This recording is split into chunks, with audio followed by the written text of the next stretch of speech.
अस्सलाम वालेकुम। हज़रत उमर रज़ी तआला अन्हु का किस्सा। हज़रत उमर रज़ी तआला अन्हु जिनके नाम पाक नाम पर आज मुसलमानों को फ़ख्र है और जिनके जोश ईमानी से आज 1400 साल बाद तक काफरों के दिलों में खौफ है। इस्लाम लाने से कबल मुसलमानों के मुकाबिल और तकलीफ पहुंचाने में भी मुमताज़ थे। नबी करीम सल्लल्लाहु अलैहि वसल्लम के कत्ल पे दरपे रहते थे। एक रोज़ कुफ़ार ने मशवरा किया कि कोई है जो मोहम्मद को कत्ल कर दे। नाउज़ बिल्लाह। उमर ने कहा मैं करूंगा। लोगों ने कहा कि हाँ बेशक आप ही हो जो कर सकते हो। उमर तलवार लटकाए हुए उठे और चल दिए। इसी फिक्र में जा रहे थे कि एक सहाबी कबीला ज़ोरा के जिनका नाम हजरत साद बिन अबी वक़ास है और बाज़ों ने और साहब लिखे हैं मिले। इन्होंने पूछा कि उमर कहाँ जा रहे हो? कहने लगे कि मोहम्मद सल्लल्लाहु अलैहि वसल्लम के कत्ल की फिक्र में हूँ। नाउज़ बिल्लाह।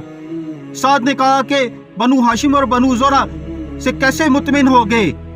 वो तुमको बदले में कत्ल कर देंगे। इस जवाब पर बिखर गए। आप तो जानते ही हैं दोस्तों कि हजरत उमर एक जलाली किस्म के इंसान थे और कहने लगे कि मालूम होता है कि तू भी बेदीन यानी कि मुसलमान हो गया है।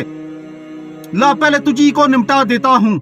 यह कहकर तलवार सौंट ली और हजरत साद ने भी यह कहकर कि हाँ मैं मुसलमान हो गया हूँ तलवार संभाली।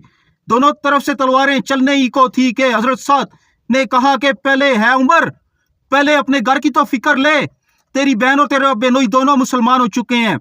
यह सुनना था कि गुस्से से भर गए और सीधे बहन के घर गए और हजरत उमर की आवाज़ सुन के हजरत खब्बाब जिनका जिक्र मैं अपनी एक दो वीडियो पिछली में कर चुका हूँ, हजरत खब्बाब रज़ी तआला अन्हु इन दोनों मियाँ बीवी को कुरान पाक पढ़ा रहे थे। हजरत उमर की आवाज़ सुनते ही हजरत खब्बाब रज़ी तआला अन्हु जल्दी से अंदर छुप के और वो सहीफ़ा भी जल्दी में बाहर ही रह गया जिस पे कुरानी आयात लिखी हुई थी।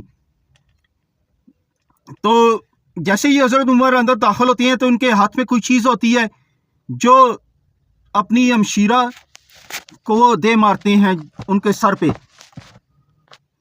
जिससे उनके सर से खून बहने लगा और कहा कि अपनी जान के दुश्मन तू भी बददीन हो गई है। इसके बाद घर में आयो पूछा कि क्या कर रहे थे और ये आवाज़ें किस चीज़ की थी? बेनोई ने कहा कि बातचीत कर रहे थे। कहने लगे क्या तुमने अपने दीन को छोड़कर दूसरा दीन अख्तियार कर लिया?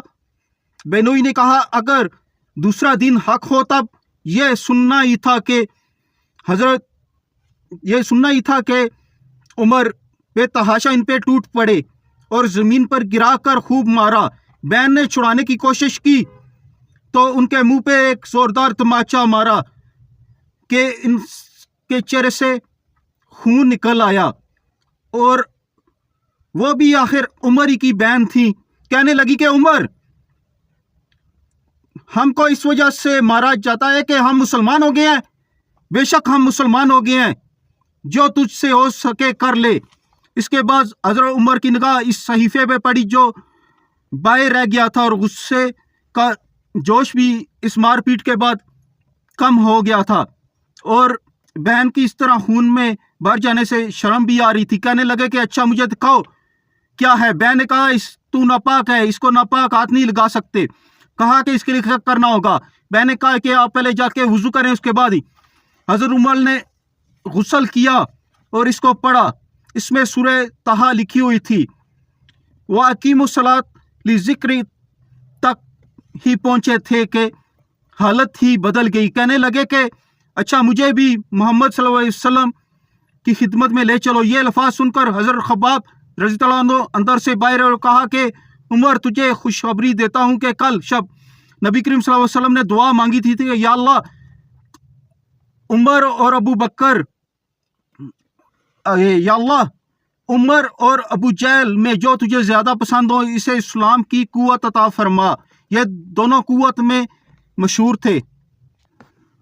मालूम होता है कि हजूर की दुआ तुम्हारे हक में कबूल हो गई है। उसके बाद हजूर सल्लल्लाहु अलैहि वसल्लम की खिदमत में हाजिर हुए और जुम्मा की सुबह को मुसलमान हुए। ان کا مسلمان ہونا تھا کہ کفار کے حوصلے پست ہونا شروع ہو گئے، مگر پھر بھی یہ نہایت مختصر جماعت تھی اور وہ سارا مکہ بلکہ سارا عرب اس لیے اور بھی جوش پیدا ہوا اور جلسے کر کے مشورہ کر کے ان حضرات کو ناپید کرنے کی کوششیں ہوتی تھیں اور طرح طرح کی تدبیریں کی جاتی تھیں۔ تاہم اتنا ضرور ہوا کہ مسلمان مکے کی مسجد میں نماز پڑھنے لگے۔ حضرت عبداللہ بن مسعود رضی اللہ عنہ فرماتے ہیں کہ عمر رضی اللہ عنہ کا اسلام لانا مسلمانوں کی فتح تھی اور ان کی ہجرت مسلمانوں کی مدد تھی اور ان کی خلافت رحمت تھی۔ تو دوستو یہ تھے حضرت عمر رضی اللہ عنہ، جن کے بارے میں کہا جاتا ہے کہ شیطان بھی دیکھ کے ان کو اپنا راستہ بدل لیتا تھا، ایسے جلالی قسم کے انسان تھے۔ تو دوستو کوشش کرتے ہیں کہ نیکسٹ ویڈیو حضرت عمر کی خلافت کے بارے میں بیان کر سکیں، بنا سکیں۔ تو اللہ سے دعا ہے کہ اللہ تعالی ہم کو اکثر چکنے والا بنائے، دین اسلام پہ چلنے والا بنائے، اور یا الہی شہادت کی زندگی، شہادت کی موت عطا فرمانا۔ مرتے ٹائم ہماری زبان پہ کلمہ طیبہ لا الہ الا اللہ محمد رسول اللہ کا ورد جاری ساری ہو۔ تو اسی کے دوستو اجازت چاہوں گا، جزاک اللہ الخیر۔